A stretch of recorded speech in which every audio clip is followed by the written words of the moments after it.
Oh, what's the date today, Graham? Oh, 20, 27, 26, 25, 20, is it the 24th? 24th. Okay, 24th, yeah. What month? Of October. What year? 2024.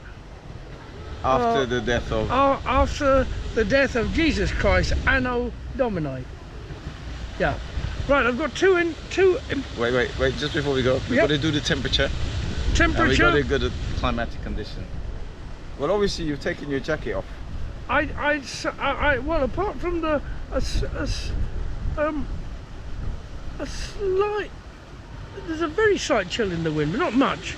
It's quite, it's right. pleasant, and yeah, it's pleasant, and the temperature is actually sort of warm, but the wind brings it down. All right, I would say it's about 22 to... Yeah, 22. Even 24. When you without the wind. Yeah. When you're in direct sunlight, Oh. then the temperature actually increases. Yes. The wind actually decreases it. Yeah. It brings it down to Yeah. 20 degrees. Okay. Hence, that's why none of us... Oh, you see, that's why they call wind chill, Wind chill, yeah. right? And because you're feeling the wind chill, Yeah, exactly. you have to put it on. So Exactly. the wind chill brings it down Yeah. to Okay. about 19 degrees Yeah. or so. So 20 degrees Yeah. is what they consider to be comfortable. But we got a wind chill, and it actually blew the camera down. So all of a sudden, your mere presence here has sparked us up. Yep. But what time of the year is this? This is autumn. Autumn, yeah. What do you see around you environmentally that shows you that it's autumn? The leaves are beginning to fall down. They're half gone and half there. They're turning yellow and brown. Yeah. What about the actual sunlight itself? Is there a different tone color to it? Yes, the sky is more light blue than dark blue. So in winter it's a light blue color, and the sun doesn't seem as powerful. Do you know what? It's before we go into what's on your mind. You know, it's very important to pay respect to the actual environment that we're in. Yes, I do. Because that's one of your strong points. Most definitely. Yeah, most definitely. Most definitely. So I think it's good to give a little, because it could be pouring down with rain, it could be overcast. But today is a kind of, this is the best of autumn days we can get. This is the best. Let's hope it carries on. Right, because we got sunshine. We got the leaves with we got the normal things of autumn, and it's a beautiful day in general. And there's very few ducks. Well, you got a problem? Hey, yo, you got a problem with the ducks, man? Duck man, I got the mallard problem, innit? Like, What's the mallard problem? Mallard is the male duck. Ducks, like I can handle the ducks, man, but it's the mallard. They get right into my beak. All right, we got your beak. Do you remember there was a saying? Donald beak. Do you remember there was a saying called? It was used in British folklore. Hello, ducky. Hello, ducky. Yeah. Remember the old homophobic days when he's, you know, like. Well, that's what it meant, isn't it? But it was funny. Well, was it really homo? I thought it applied to everybody. It was just a general hello, ducky. How are you? Yeah, okay. Hello, ducky. Well, hello, ducky. No, hello, ducky. They're saying ducky. It's so nice to see you down in Finsbury Park. So, shall we get into something beefy? So, what's on your mind? Well, there's two main issues that that I was listening to this morning on the news, and of course with my digital radio, I can move from the Nation to station. Radio 4, which is what most people listen to. So that's important to listen to because that's what most people are listening to, and BBC World Service, LBC News and Times Radio. So they give me slight different slants, but not much, because news is generally news. But most people tend to listen to radio 4. So I make what sure got I on your listen to Radio beak? 4. What got on your beak today? Well, there's a common poverty conference going on. Really? Yes, amongst the ex-colonial countries in common poverty, but a few of them are wealthy. So there's about 2 or 3 that live in Commonwealth, and there's maybe 20 or so living in common poverty. I like the twist in that, from Commonwealth to common poverty. They're both together. And who's there? King and Queen. Charles.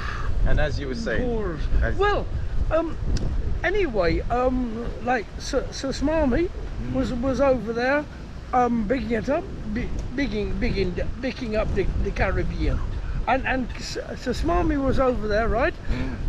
Because he's not doing too well in the popularity stakes over, so he's on his one of his foreign trips. So he's not doing well at home. So he's going to. Right, and it worked out a disaster for him, because the previously like docile Caribbean countries have actually woken up and smelt the chicory or the. What are they saying? These Caribbean countries that woken up? They're saying. Give us the money. They want an apology and reparations. Yeah. And he's saying no to both, which makes him look very dumb and very Tory. Which is another word for dumb. Is it a black thing about, yo, give us the money? Yo, show me the money. Give me the money. Yeah, you can say it's give me the money, but it's also in a more polite way, because what they're doing, they've and actually the most important salient point came out that actually it was only in 1975 when the British mainland government stopped paying their slave owners. And they brought that point out, and it changed the whole concept, because all the right-wing ranters are coming out saying, oh, what about the Romans, and what about the Saxons, and should we go and pay for everybody, and let's go back into history, and what about the Neanderthals? But of course these bigots would say that. As Mandy Rice Davis said in court, they would say that, wouldn't they? So, but the thing is that they're sticking to their guns and they're not giving in. Give me the money. I told you, give me the money. Like, give me the money, bro. Give me the money, Smarmy, bro. So what do you think? Smarmy, bro. Give me it, like, because you say you is no Tory man, but you was acting like Tory man, and me no having that. So give me cash on demand. That's what they're asking for, aren't they? They're asking for reparations on demand. Reparations, yeah. So what do you think of all that? Which you think is going to happen? Of course it's not, because power's power. But then back at home, did they not? The right-wing media are look. Sir Smarmy hasn't got any backbone. Not only is he right-wing, Blairite, right, but he also doesn't have any backbone against Rupert Murdoch. He's was put into power. His majority came from Murdoch's vote and going on a daily basis, right, to visit the Sun and talk in the Sun, the Daily Mail, the Daily Telegraph, and say how wonderful Margaret Thatcher was, even though he didn't really mean it, because during the miners' strike he was against Margaret Thatcher, but he's been so subservient to Murdoch's media, right? Unnecessarily, as it happens, because the Tories were on the way out, but partly because he's right-wing and partly due to lack of backbone, right? And now he's so now he's making himself look more of a fool. I mean, there's a bigger conversation that me and you need to have about the voting public, and I remember you jumped on me and said, look, it isn't one set. But we'll say that for that. So back at home now, Yeah. talking about money and the Caribbean government's going, yo, give me the money. Back at home now, remember there's a 20 billion pound deficit. But have you heard the latest on that? No. It's gone up to 40 billion. Well, of course, IMF, of course it would be, because there's interest on the debt. Right. The interest never gets paid off. The debt may have been paid off a long time ago, but the interest can and will never be paid off. And that's why they're very disingenuous to say they can't pay back the reparations, because they could cancel that debt. They could help the Caribbean Health Service, education services, all sorts of things. And it's only giving a smidgen of the money that they've stolen and has made them enormously wealthy and powered their industrial revolution. Why they're playing off the poor whites who might breed either against the ethnic minorities. Against the ethnic minorities, and by saying, look, they're taking all we the don't have resources. any money. They're taking the resources with this political correctness. But in actual fact, he hasn't taxed the super wealthy to pay for the sort of NHS and social welfare and austerity and council housing, and he's actually not going to make the super rich who've become super rich, right, through their grandparents' use of great grandparents' use of slavery, to actually pay some of that back. And as we know, the poverty that that all the colonial countries started off in, particularly the ones that were in either slave givers or slave takers, are left with this legacy. In fact, what's very funny is how similar, right, how there's a distant connection between the story of the racist murder of Chris Kaba, right, and his vindication, and later the vilification of him and the vindication of his killers, right. And also, we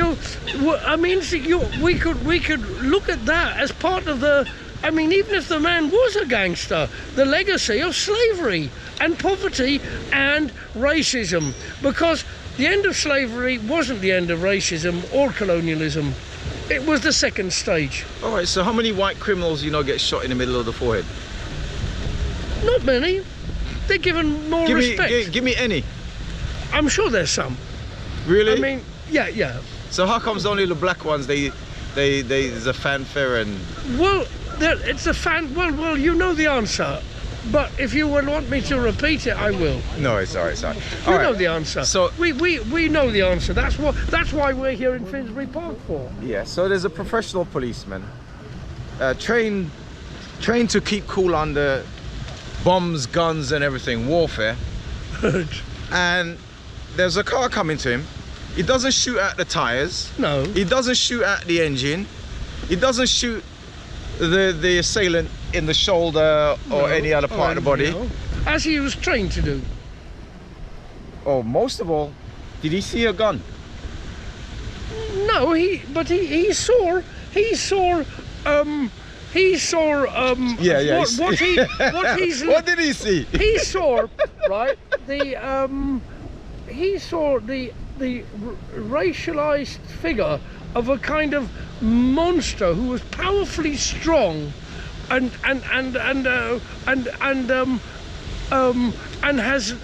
is a complete psychopath and will kill him and destroy his country and all he ever stood for.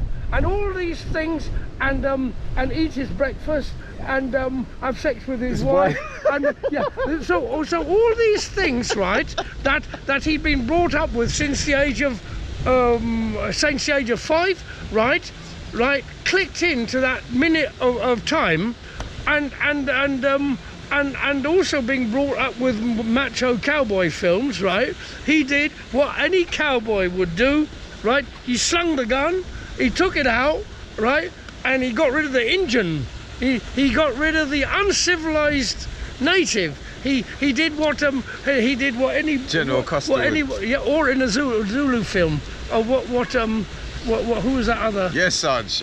Sergeant, yes. So he performed that same old racist ritual of overkill, literally. And you know what the secondary part to that is, how the system is backing him up. Because I think in general, a lot of the professionals in that knows that he actually did wrong. That's why they put him up.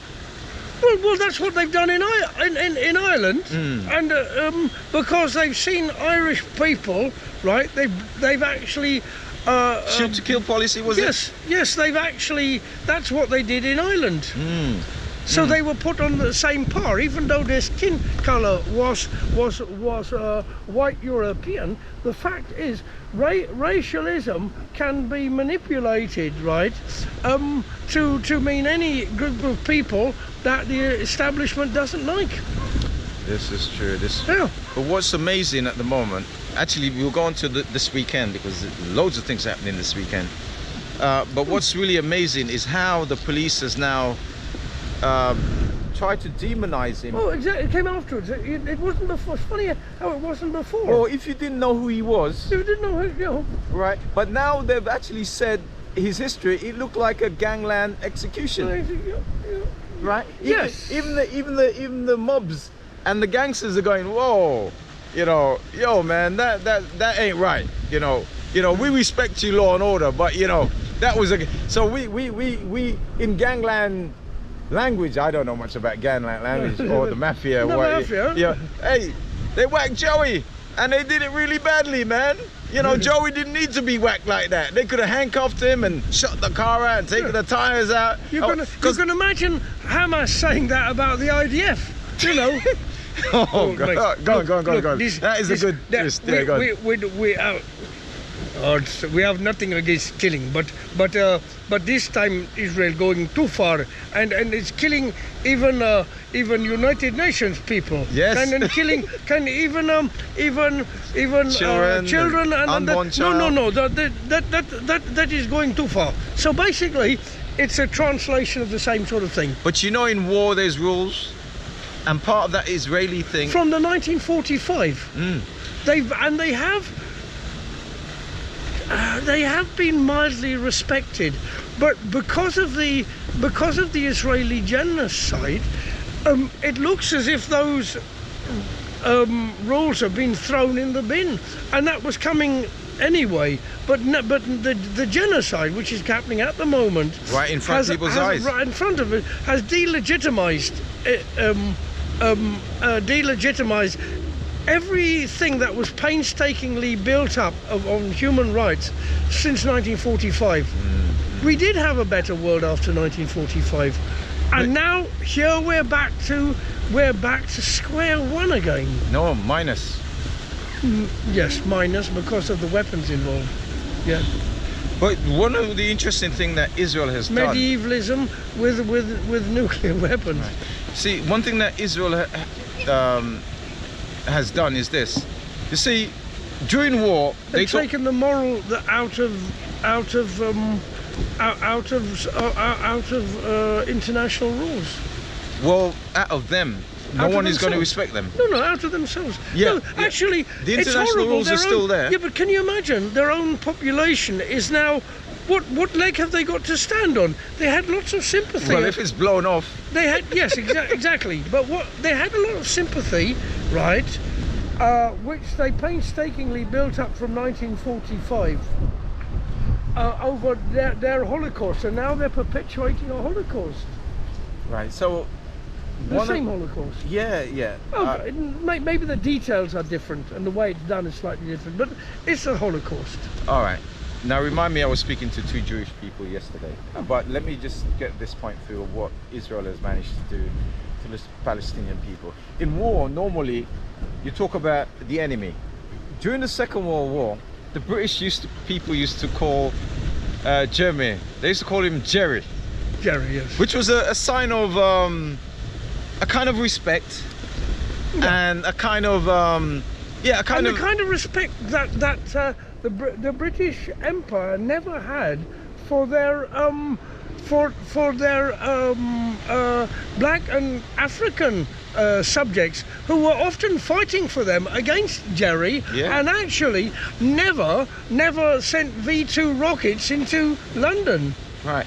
Now, so Amazing, isn't it? yeah, so talking about Jerry and talking about the enemy. Now, And Tom and Jerry. Tom and Don't Jerry. forget Tom and Jerry. Right. Now, when somebody says that person is the enemy, in no. fact, there is a They certain amount. did she do dehumanizing language? Well, yes and no, but calling them and what Israel has done to the people in Well, Gaza. maybe the white European Germans were seen more as rivals, like they were in the First World War when they fought over their colonies of Southwest Africa. Did you- Maybe they've always been seen more as rivals. Did you ever hear that Maybe time? and maybe I'm stretching this really because this isn't it from the dictionary, but it's possible that the idea of enemy has been racialized for a long time, and actually means that there are people who, due to their skin color, religion, ethnicity, and differences in culture, right, are seen as Less than human. incorrigible, less than human, Yeah. and are an evil. Did you? And that the rivals could be seen as just naughty boys, or something which is you know, is difficult. Now talking about warfare and fully into warfare and fully into the war. Did you ever hear that story about in World War One, where there was a kind of Wait a minute. Go carry on. yeah, there was a kind of not stalemate, but it was a kind of not ceasefire, but it was a kind of pause, and I think it was Christmas or something. They paused for Christmas or something. And did you hear they decided to play football against the Oh yeah, that's a famous story. We get it every Christmas.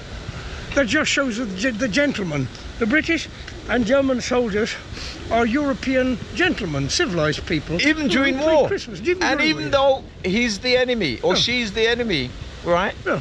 There is that respect and there's that humanity. Yeah. So that story about So why don't the IDF and Hamas have a game of football during Yom Kippur or during during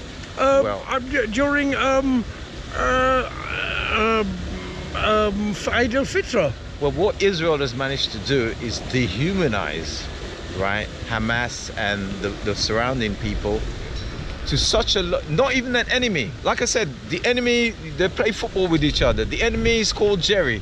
The Well, enemy. no, not so long ago. This is going to bring me on to another subject, which I'd like to come on to. It wasn't long ago where Donald Trump was suggesting that migrants, right, who are at this moment picking fruit in Texas and California, are vermin, using the same language as the Nazis, and actually one of his generals has broken the Western taboo, the American taboo, which is also the Western taboo, of calling a decent rival, right?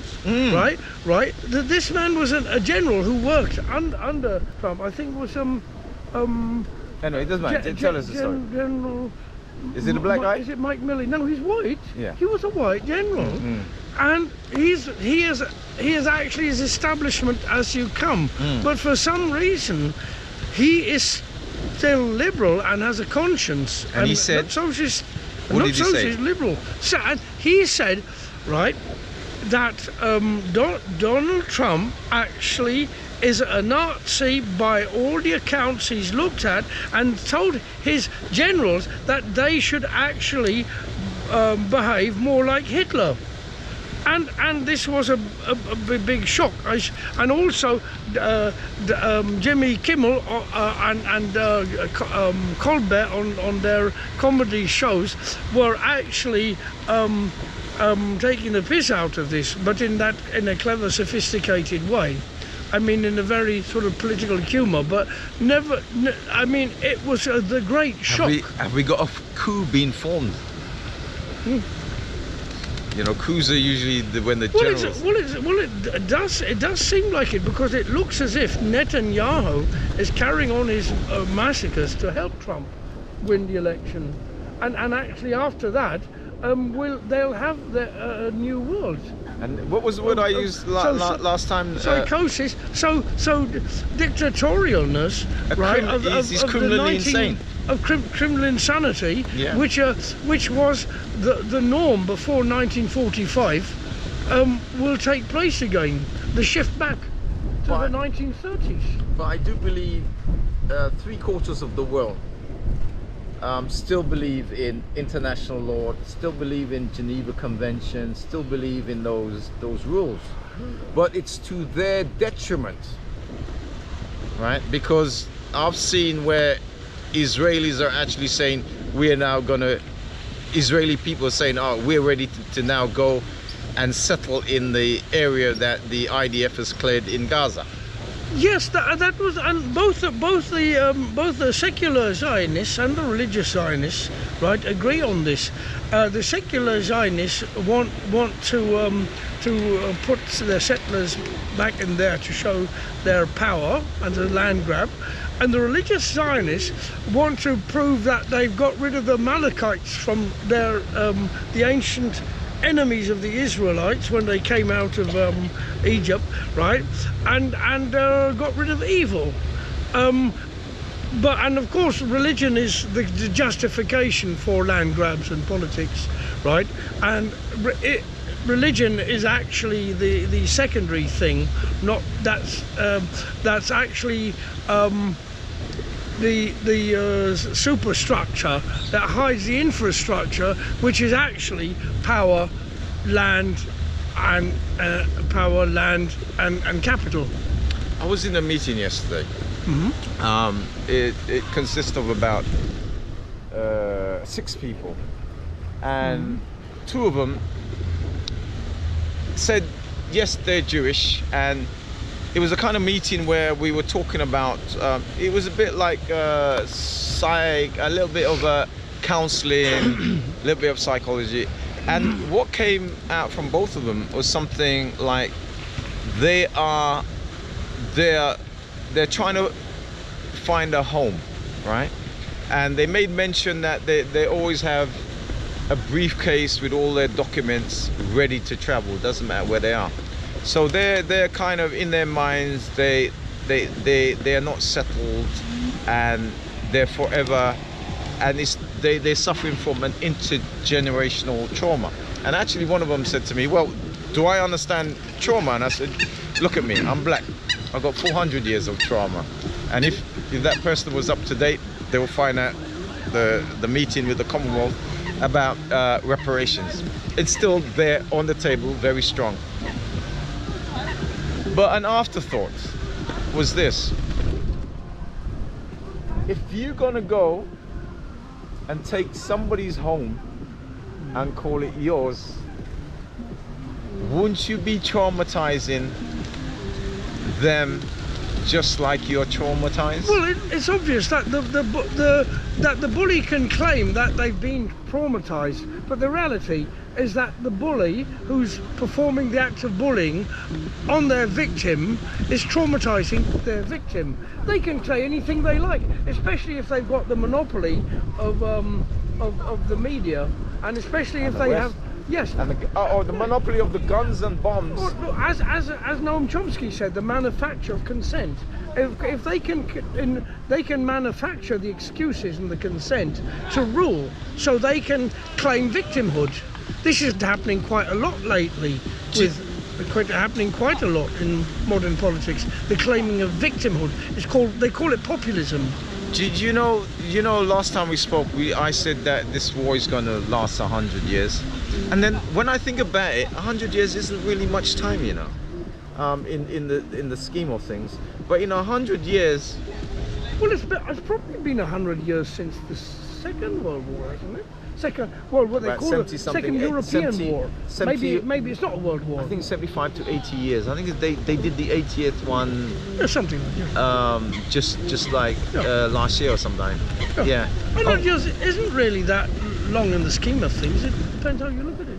There is a commemoration day around this time of the year.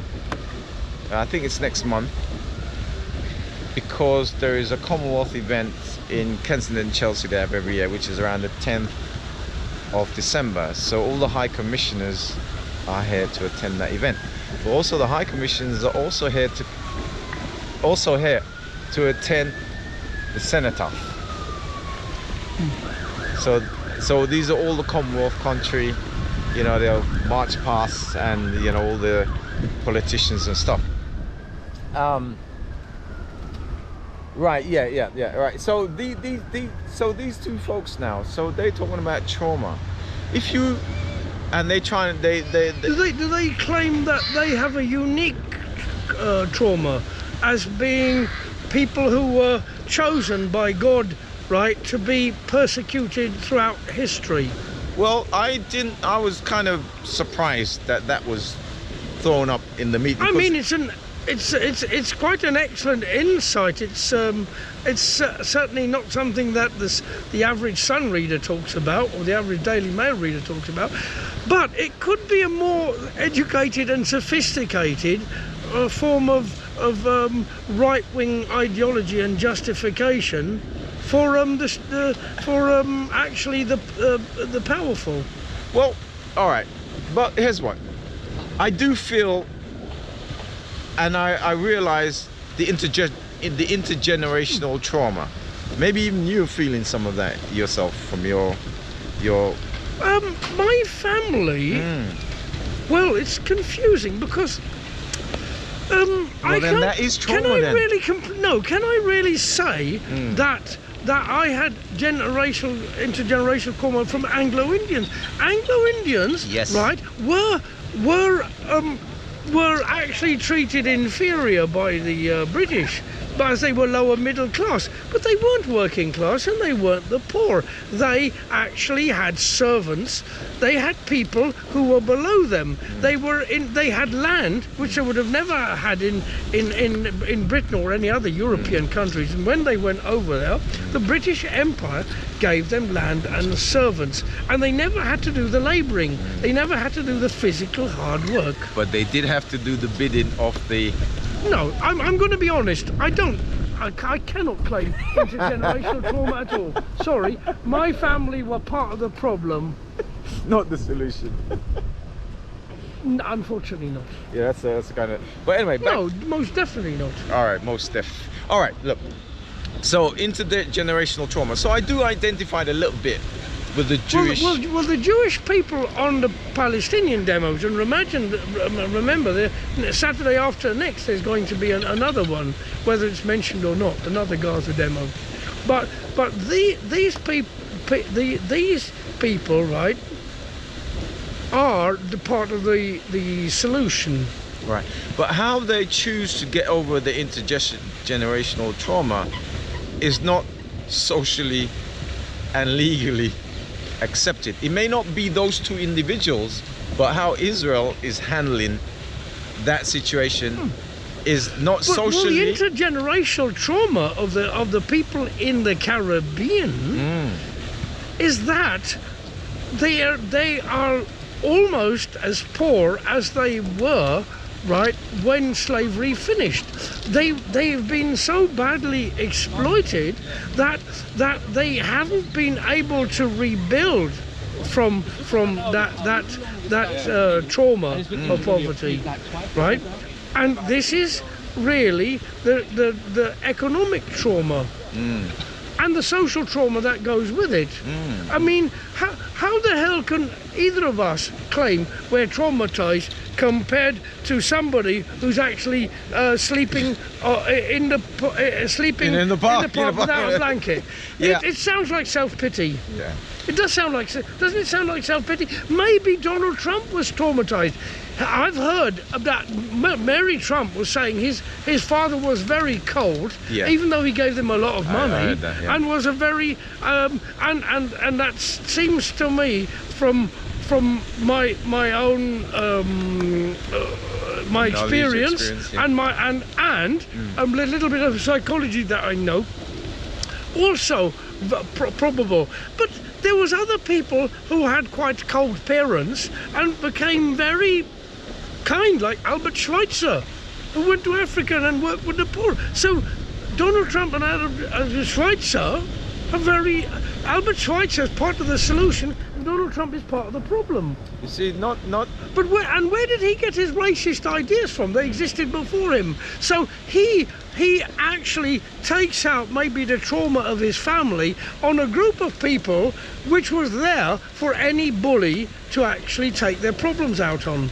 You see, the criminally insane, right, comes from all stratas of life. Do you remember that guy, Peter Sutcliffe? The guy... Not very well, I remember. He was a truck driver, Yeah. and he killed a lot of prostitutes in England. Yes, and there we are. Sex workers were and are, unfortunately, maybe slightly... No, are.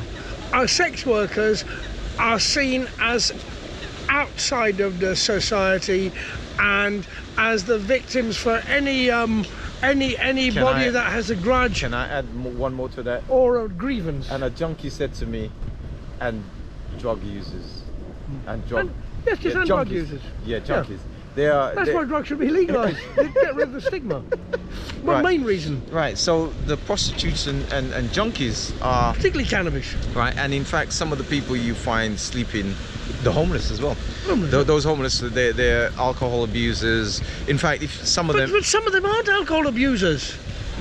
Some of them aren't, some of them are, some of them aren't. This is why it's all ridiculous, because they're allowed to be called alcohol abusers. The people that won't give them 5 pence, right, accuse them of alcohol abuse and don't ask them, do you drink alcohol? They don't ask them that. They don't have a no one that walks. No one has a conversation with them because they're subhuman. I mean, the slave owners did not talk to the slaves. Did not say, listen, whereabouts in Africa did you come from? Was it Ghana? Was it Nigeria? Sierra Leone? Where? No. These are people to be ignored like cats and dogs. So they're which is still being done. Higher, they are what's called low status. They're at their status using this idiotic, fucking stupid, shite concept, right? Which lots of people have had conditioned into their cerebral hemispheres, right? Unconsciously. Unconsciously. All right, and reinforced by Murdoch, and reinforced by ruling class education. Continuously. And what is it that is status? What is status? What is status? Anybody that goes to a drama class one of the main tools that will be used by playing status. But actually, what the hell is status? You know, why would the royal family have high status? What is their genetic? What is their genetic superiority that gives them high status in their DNA? What is it that are they good at killing people in wars?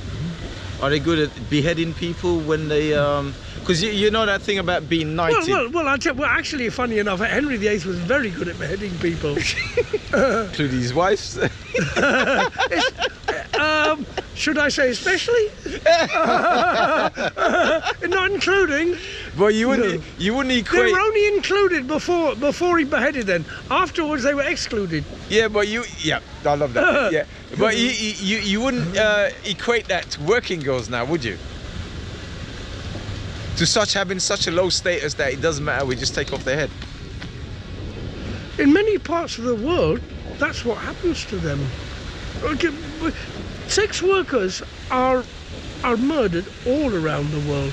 And as we speak, there's probably about 500 being murdered every minute we speak, somewhere around the world.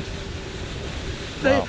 and even where they are not at that extreme, where civilization and humanity, right, has progressed, right, to beyond that level, the mechanics that allow that to happen are there. The stigmatization, I mean, it's still illegal for a sex worker to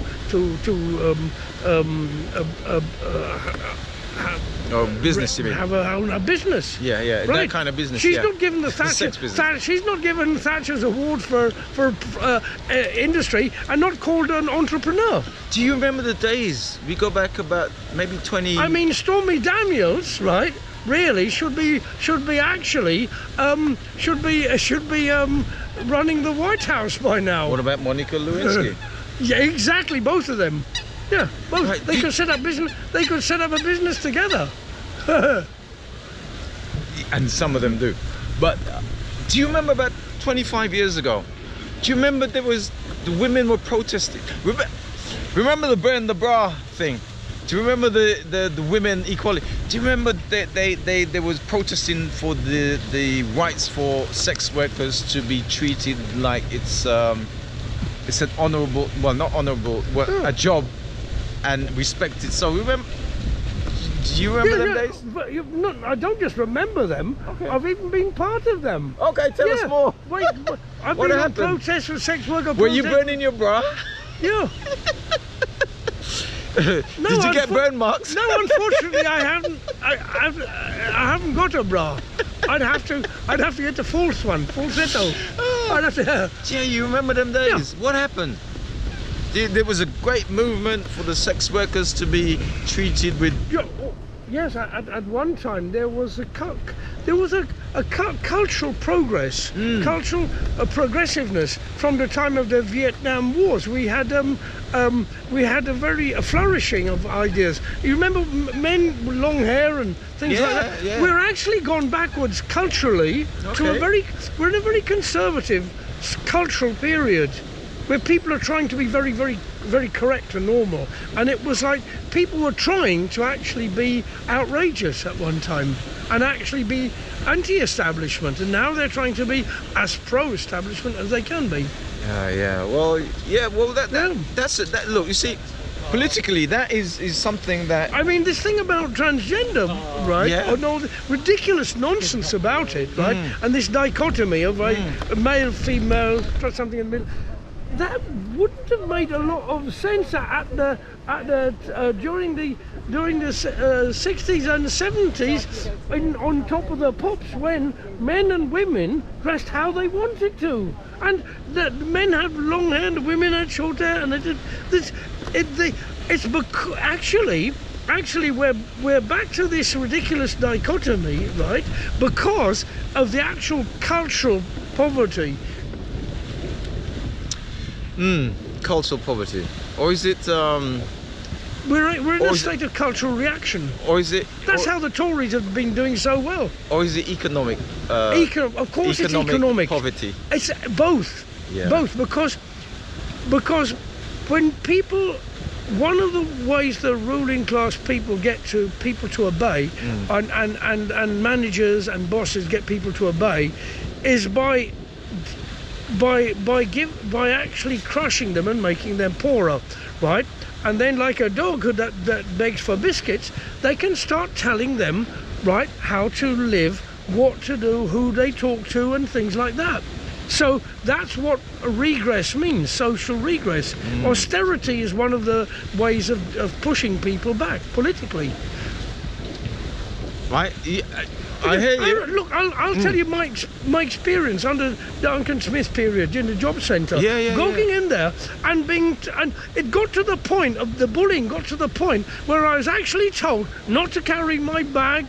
Right, I was not to what shoes to wear, what clothes to wear. That is control. I did resist it, but when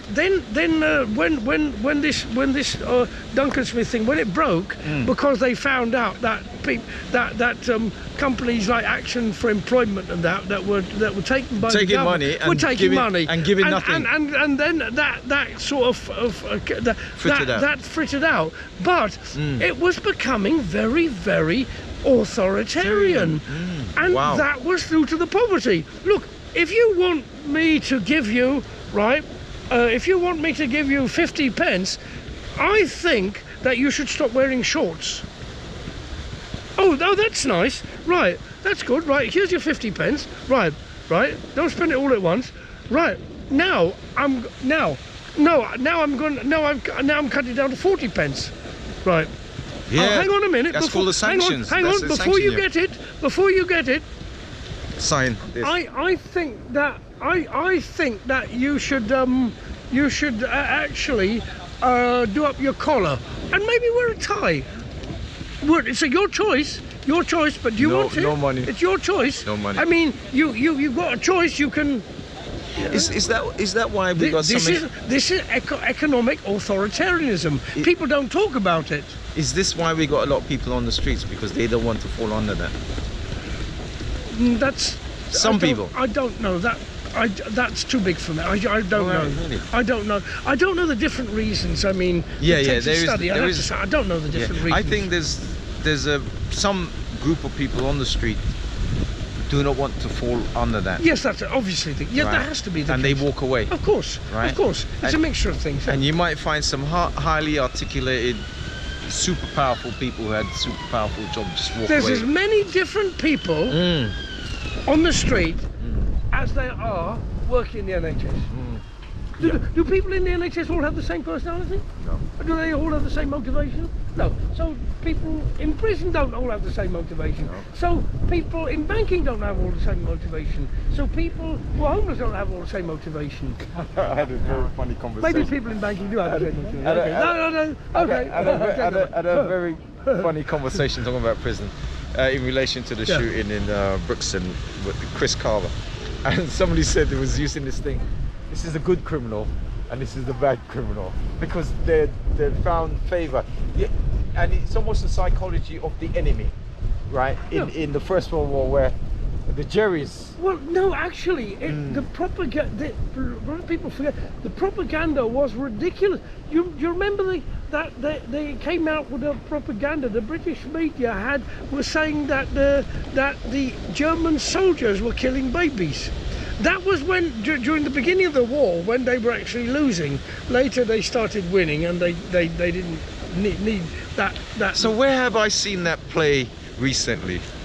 During Israel. Tell us, talking about Hamas killing babies. Oh yeah, Hamas killing. Yes, that's the same play.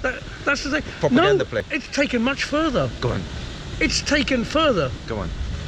Tell me more. Well, the idea of talking about like the people who are being murdered, when people are burnt alive, that everyone can see, right? Yeah. Right. It's blamed on the Hamas health ministry. How do you? And some people do believe that. Well, for the people that don't think, they just the ranters, right? Just like the people that rant about this podcast and rant about everything, And talk will about- actually just say, well, this is evil. No, you don't understand. There's evil in the world, And talking about the people who's and going to. Hamas or hummus is evil. I will never eat hummus. I will have my pizza bread dry. And talking about the people who are going to come out and support Tommy Robinson this weekend.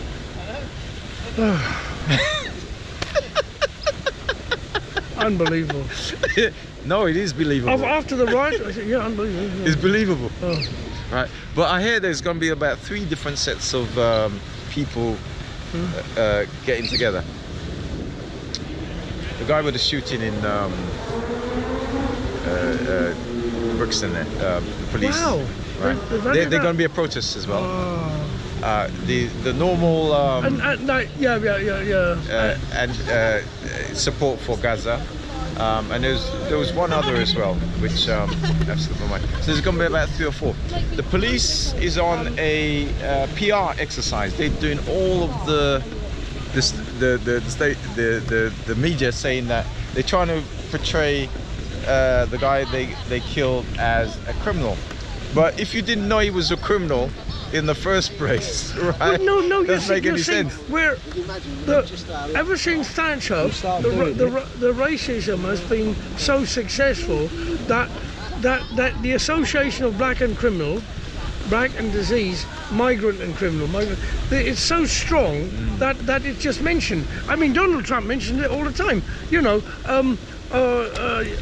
Latin American migrants coming into America are just eat dogs and are rapists and criminals. They're sending their worst. They are like that. So we've got to that point in Britain too, not as brutally or loudly, but the association is there because we've had we've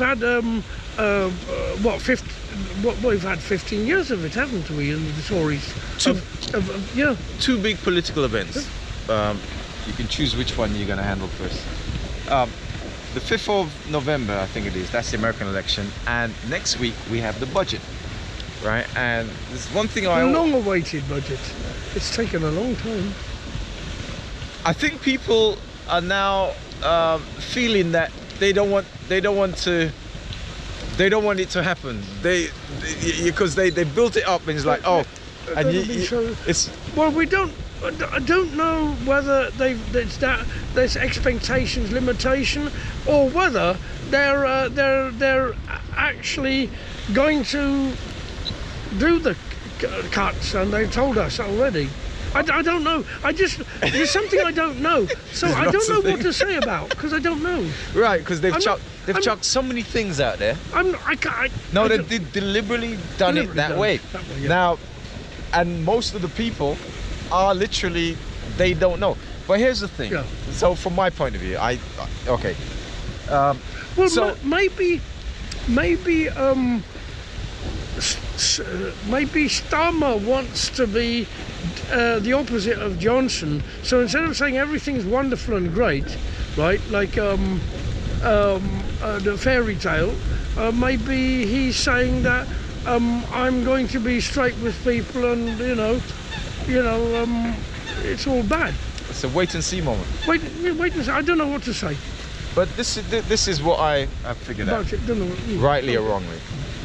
So this 20 billion deficit has now turned into a 40 billion pound deficit. I've always said in all my podcasts, the government cannot pay the bills. You've also said in this podcast that they'd be borrowing. Did you say that? They'd be borrowing more money. There've been more and more debt over the years. Am I wrong, or am I misquoting you? Yes, of course. You said sure.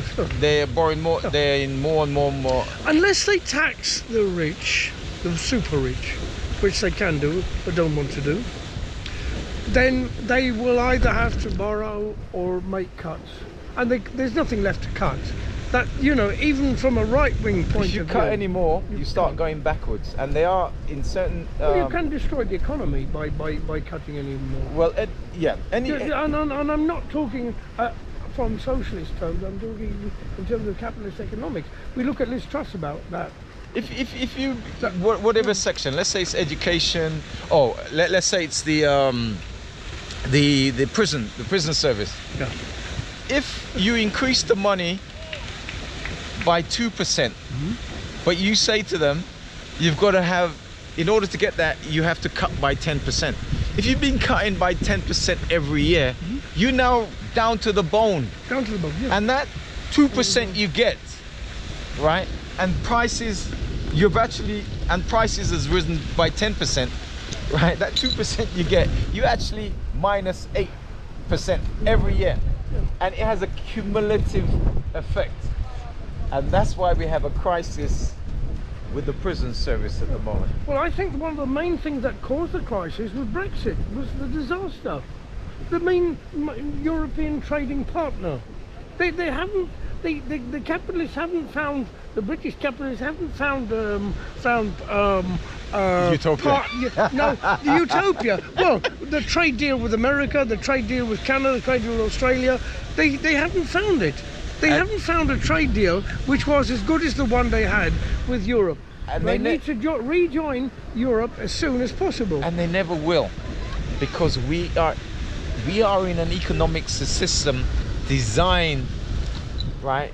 What is happening now is going to increasingly, it's going to get more intense. A ship carrying meat from Australia through the Indian Ocean, through the Suez Canal, through Mediterranean to Britain, right, is bound to be more expensive than crossing the channel in lorries or trains, right, from Dover to Calais. That was bound to be cheaper. And I'm just talking about ordinary capitalist economics here. You remind me of. I mean, if Brexit was you know, so mad, even in capitalist terms, throwing all the total illogic, flag waving, Trumpism, wave the flag and forget about everything else. Forget about logic. You remind me of buying stuff on eBay. It actually costs £2 the whatever it is, the article.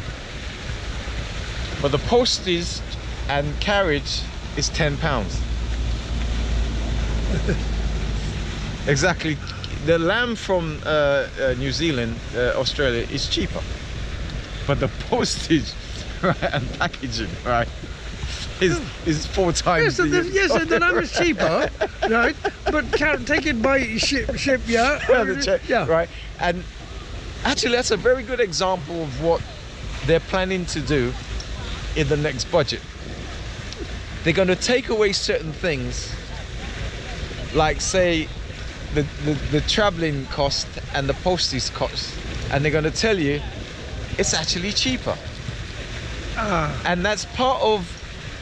So there's certain things they're going to take away and make it look like you're actually better off, but you're actually going to be £8. You think you're getting something £2, let's say cheaper, or £2, which is a bargain. But the hidden cost is the £10, right, for postage and pay. So they're not going to include that. No. They're just going to say that is the product, right? And everyone is going to be going around, oh. But meanwhile, the debt, the country's debt, because the government is actually borrowing to keep things going, it's going to rise. I think it's called in economic terms PRS, public sector borrowing requirement. Right. Yeah, you got it. And that's why PCBR. That's why Richie Sunak, when he came in, he stopped the train thing. What was it called? The HS2. HS2. He stopped it. Have you been down to Houston, no. King's Cross? No, I've seen it. I should have actually taken pictures and stuff. So there is no train on the HS2 line. There is. There's certain sections that's done, but that section. Will there be a train on those sections? There is. Because I've heard that some of the northern mayors want together to make a HS2 section that goes to the north. Yeah, that section. Yeah, they're canvassing for that, right? So what Care has said. Real levelling up. So did you hear what Care said? He said it will go through. They will go through. They would follow through the original plans, and from Houston to up and down. Did you hear that? No, I didn't. I didn't hear that. Okay, it's all right. So from me, he's actually said that. Brilliant. I've heard it through the grapevine. And how are they going to do it? They're going to have to borrow. What does he say? Public sector. Public sector borrowing requirements. Right. Yeah. So they're going to change the rules on that. So they're not going to tell you about the postage and carriage charge. They're just going to tell you about the basic cost. Right? They're not going to tell you about storage. They're not going to tell you how you're going to get it. It's all the way on the other side of the world. Yeah. Right? And so there's going to be a lot of jiggery pokery, right? And even now, even talking about jiggery pokery, they first of all they came out and said there will be no. It's almost like the American election. There'll be no new taxes, and then all of a sudden people going, wait a minute, He's going to put the national insurance up. He's going to. Well, actually, Donald Trump says he's anti-tax, meaning anti-taxing the rich. That's what he means, the millionaires. But he put tariff barriers on Chinese products. He believes in and that's a tax. So it's really nonsense to say that there won't be tax. Okay. The tax has been around since the Roman times. And there's a saying that give to Caesar what is due to Caesar. Caesar is worth his salt, which was the currency at the Oh, I time. see what the salt. Yeah, salt tax. Yeah, I see. Yeah, salt as tax. Yeah. Yeah. But what was I going to say? Putin had a meeting. I think it's happening right now. Oh, the BRICS. Yeah. Tell me about it. Tell me what you know about BRICS. I haven't read much about it lately. So, Wasn't that the alternative? They're looking for a non-dollar economy. all right. So But they can't work on which currency to use. they'll figure it. So, the country that tariff has been put on, like China and maybe India, right? They're all teaming up together and doing business with themselves. That was meant to be the theory. And by the way, let's say you're representing India and I'm representing Russia. By the way, in this meeting, how many bombs you got? Can you sell me some bombs? We'll sell you some oil, by the way. Because your economy, you can sell to the rest of the world, but we can't. But you got some bombs, you got some nuclear fission, because you got nuclear, you know, can you give me some of that? I'll give you some bombs. Do you want some drones? You know? Yeah. We will help make some bullets for your, what kind of guns you use, you know? We got good steel. Do you remember the steel thing? It was an Indian guy who bought over the steel, he bought out the whole... Was it Tata Yeah. Steel? And now they call it a day, right? Because that's not gonna, so Indian steel, you can make some good bullets and good bombs for us, and we'll make sure you get Russian oil. You want some gas? Right? We don't need Europe. We don't need thing. Oh, by the way, my African friends, hey, come over here. Oh, they treat you bad, don't they? Yeah. What you want? You got plenty gold, diamonds, uranium. We want some uranium. Yeah, You know? I'm afraid that the Africans are now going to be just exploited by a new group of colonists. Look, everybody's exploited. Just choose your exploiter. The poor people that sleep. Back to the job centre. Just choose your exploiter. Would it be Labour or Conservative? Are you left in a conundrum? Anyway, let's round up for Saturday. Okay. So what do you see Saturday? What do you see happening on Saturday? Because there's many. I don't know. I've seen posters about it. I don't know. I didn't hear anything about it. I haven't seen anything on YouTube about it. The police. I don't know.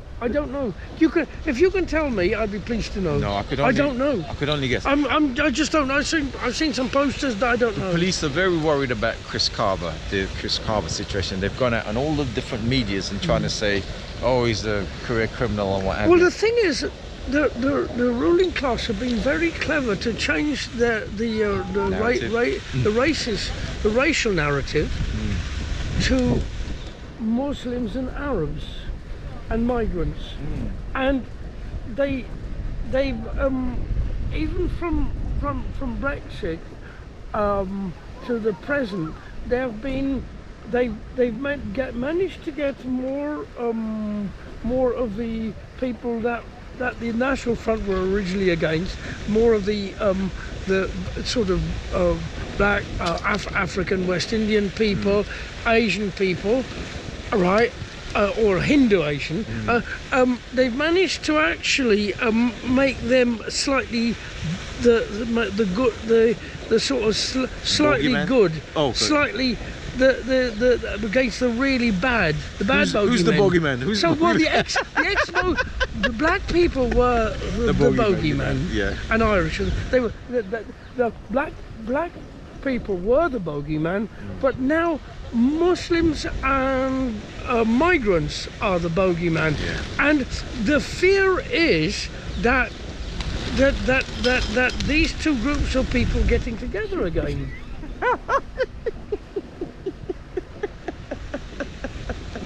I'm a good.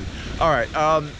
Let me conclude. What do Well, you? it's like a fear of Irish people getting together with black people and Arabs. I mean, the thing is, right, divide and rule has to work by having to work. At times it backfires. You see, this isn't all in one direction. It isn't human beings have agency. That's the reason why we're doing this, and everyone doing something, right? That's the reason for the counter demonstration. They'll be on the Saturday, as there will be. The fact is that it isn't just top down. It isn't one way, right? It's the fluidity, and so the thing is that, you know, I'm trying to tease out that fluidity.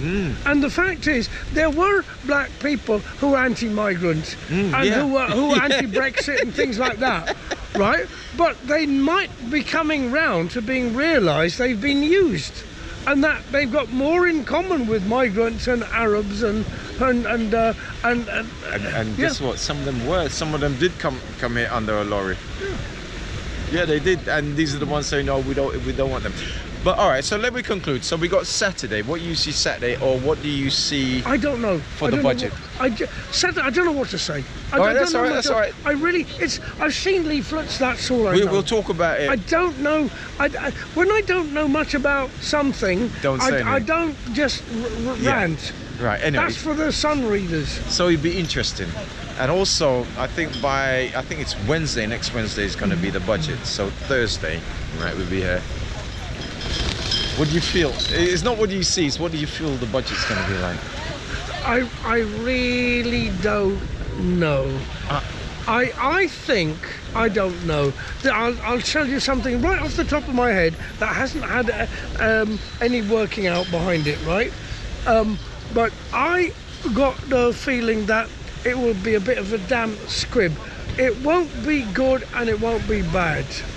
I think it's going to be horrible. It's gonna be apocalyptic.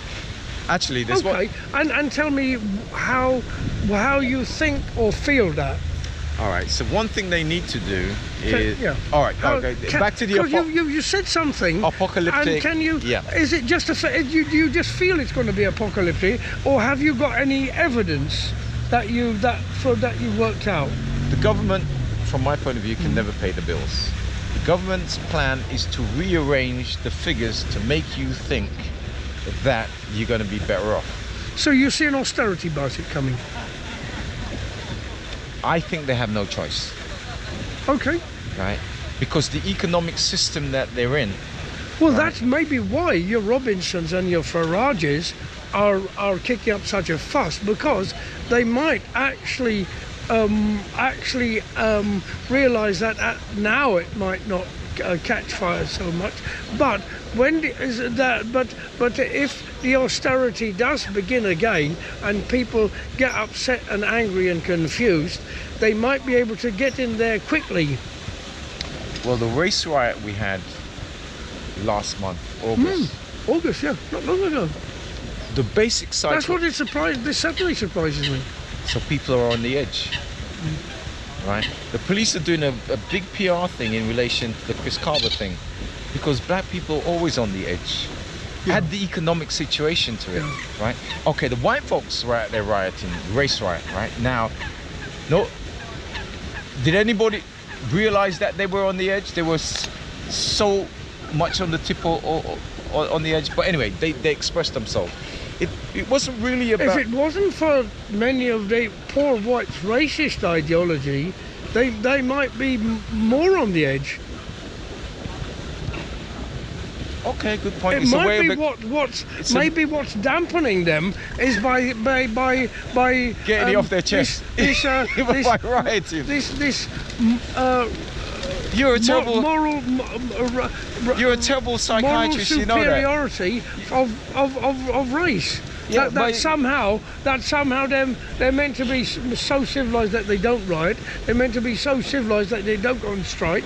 They're meant to be so civilized that they just do what they're told, wave a flag and march around and keep sort of quiet and, I don't know, sing. So why do you think there's so patriotic much? songs. So why do you think there's so much Right, mental health problem? Sing a patriotic song, right, and forget that your stomach's empty. Or you can't pay the electricity or the gas bill, or they come, you've been kicked out of your place because the rent's gone up, No. right? At what percentage has rent's gone up? I don't know. All right, but Please tell me. no, from Or what try. some people's rent has gone up, has doubled. People mortgages has doubled. Every 10 years, prices. I'm lucky that I live in a council flat, so maybe I'm protected from that. But private renters, the people that I know, that private, terrible. Private is terrible. Right. I remember a very small percentage of people live in council housing. Right. Very small. Private is in a terrible situation, All right. and I think people are really suffering from their private landlords. And then you got a budget, And the renter's bill won't make much difference. and you got a budget coming up that's going to take more away from you. Yeah, be awful. And where will they move? Rightwards or leftwards? And on that catastrophic note, apocalyptic note, goodbye from him. And before the world Ends. ends, goodbye from me.